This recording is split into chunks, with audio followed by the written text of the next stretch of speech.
안녕하세요. 지리의 눈으로 세상을 보는 지리트릭스입니다. 지난 2016년 완공과 함께 롯데월드타워는 555m라는 압도적인 높이로 세상을 떠들썩하게 했습니다. 계획 중인 초고층 빌딩 프로젝트와 함께 롯데월드타워는 서울의 스카이라인을 새롭게 재편한다는 기대를 한몸에 받기도 했죠.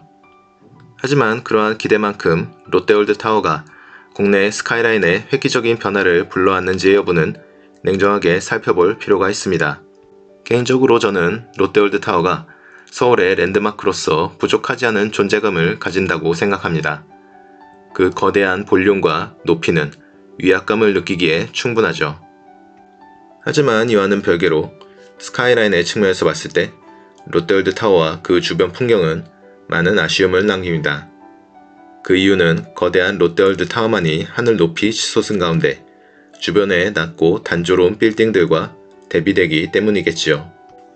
오늘은 롯데월드타워를 바라보면서 느껴지는 한국 도시 스카이라인의 특징과 아쉬운 점을 함께 살펴보도록 하겠습니다.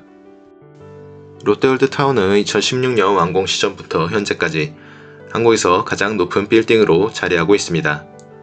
이러한 초고층 빌딩을 사람들은 하늘에 닿을 듯한 누각, 일명 마천루라 부르기도 하지요. 건물이 워낙 높다 보니 서울의 가장 북쪽에 있는 노원구에서조차 빌딩의 윤곽이 쉽게 보일 지경입니다. 그러니 이 마천루의 거대한 높이를 가히 짐작해 볼만 하겠지요. 빌딩의 엄청난 높이는 사람들의 호기심을 불러일으킨과 동시에 어떤 이들은 건물 꼭대기에서의 다양한 퍼포먼스와 기행으로 대중의 이목을 끌기도 합니다. 롯데월드타워에서의 이러한 이색적인 이벤트는 건물의 화제성을 불러 모으기도 하지요. 롯데월드타워는 2023년 현재 세계에서 5번째로 높은 빌딩에 랭크되어 있습니다. 세계적으로 마천루의 경쟁이 치열해지고 있는 가운데 롯데월드타워의 거대한 높이는 서울을 대표하는 새로운 랜드마크로 자리잡게 하고 있죠. 하지만 여기서 우리가 살펴봐야 할 것은 롯데월드타워의 독보적인 높이가 서울의 스카이라인을 과연 아름답게 만드는가의 문제입니다. 실루엣을 통해 보시면 롯데월드타워가 주변의 건물과 심각하게 부조화된 모습을 확인할 수 있습니다. 물론 이것은 롯데월드타워의 과오라기보다는 스카이라인과 관련한 한국 도시정책의 구조적인 문제와 관련이 있다고 볼 수 있습니다. 무슨 이유에서인지는 모르겠지만 우리나라에서 지어지는 초고층 건물은 그동안 늘 외롭게 서 있었습니다. 이는 마치 주인공만 지나치게 강조되고 주연은 없는 영화 같은 것이죠. 초고층 빌딩이라는 주연은 무게감 있는 조연 역할의 건물이 함께할 때 멋진 스카이라인을 만들 수 있습니다. 하지만 여전히 한국에서 추진되고 있는 초고층 빌딩 프로젝트들은 주변 건물과의 조화로운 개발을 염두에 두지 않습니다.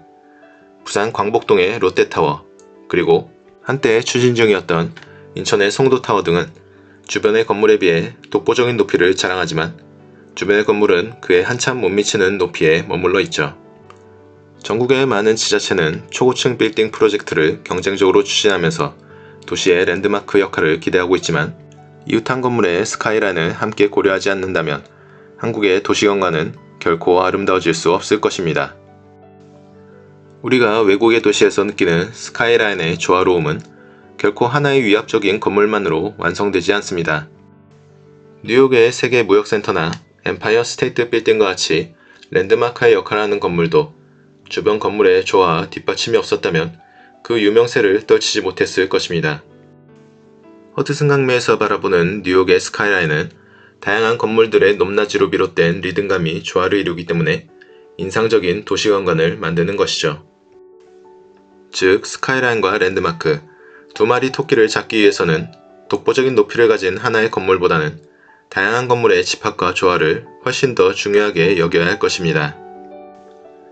다행히 최근에 서울에는 한강변을 따라 여의도 국제금융센터나 파크원과 같은 건물이 완공되면서 나름의 리듬감 있는 스카이라인을 형성하고 있습니다. 그동안 소홀한감이 있던 스카이라인에 대한 관심은 서울의 국제적인 인지도 및 브랜딩과 관련하여 중요한 요소로 여겨져야 합니다. 세계의 많은 도시는 자신만의 독특한 랜드마크를 통해 장소성을 만들어갑니다. 그것은 압도적인 스케일의 건물일 수도 있으며 유서 깊은 스토리를 가진 구조물이 될 수도 있습니다. 세계화된 시대에서 랜드마크를 비롯한 경관은 치열한 도시들 간의 생존 경쟁 속에서 매우 중요하게 다뤄져야 합니다. 서울을 찾아오는 해외 관광객들은 서울이 가진 전통과 현대의 조화에 깊은 인상과 감명을 받기도 합니다. 특히 K-팝과 드라마, 한국 음식 등이 세계적인 인기를 끌면서 서울의 위상도 그만큼 높아지고 있죠. 하지만 지금과 같은 단조로운 서울의 경관 속에서 롯데월드 타워와 같은 영웅적인 존재만으로 서울의 장소성을 어필할 수는 없을 것입니다. 높아진 한국의 경제력만큼 이제는 스카이라인과 같은 경관에 관심을 가져야 할 때입니다.